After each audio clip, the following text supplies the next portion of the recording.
আপনাদের মাঝে ফিরে আসতে পেরেছি। আমি আমাদের নেত্রী দেশ নেত্রী বেগম খালেদা জিয়া অসুস্থ, তিনি লন্ডনে গেছেন চিকিৎসার জন্য।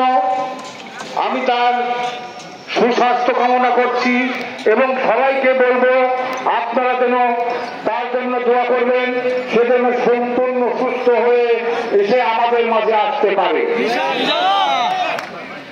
আজকে তার দেশ নেত্রী খালেদা জিয়ার সুযোগ্য উত্তরসূরি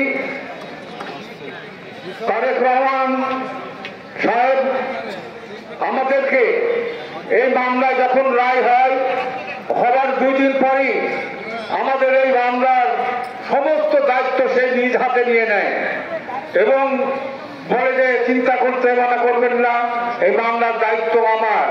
আমরা তারপর থেকে এই মামলা নিয়ে আর কোনো চিন্তা করি নাই যে আমাদের সেই সুদূর লন্ডন থেকে আমাদের নেতা খবর রাখছে, তাহলে আর আমাদের কিসের চিন্তা।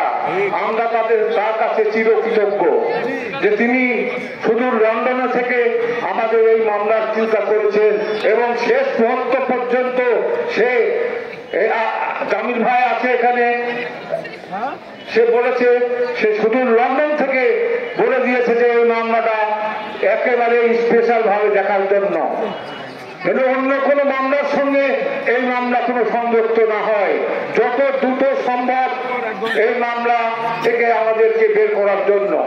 আমরা শুনেছি সমাবেশ থেকে ঐক্যবদ্ধ হচ্ছে এবং ঐক্যবদ্ধ থাকবো।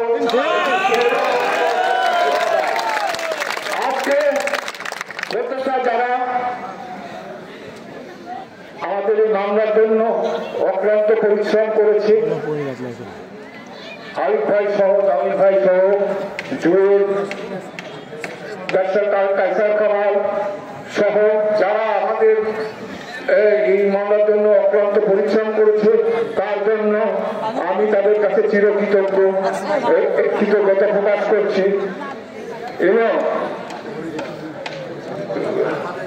অসুস্থ অবস্থায় এই কিছুদিন হলো কারাগারে আসছি, তাই এই সরকার সুস্থ হয়ে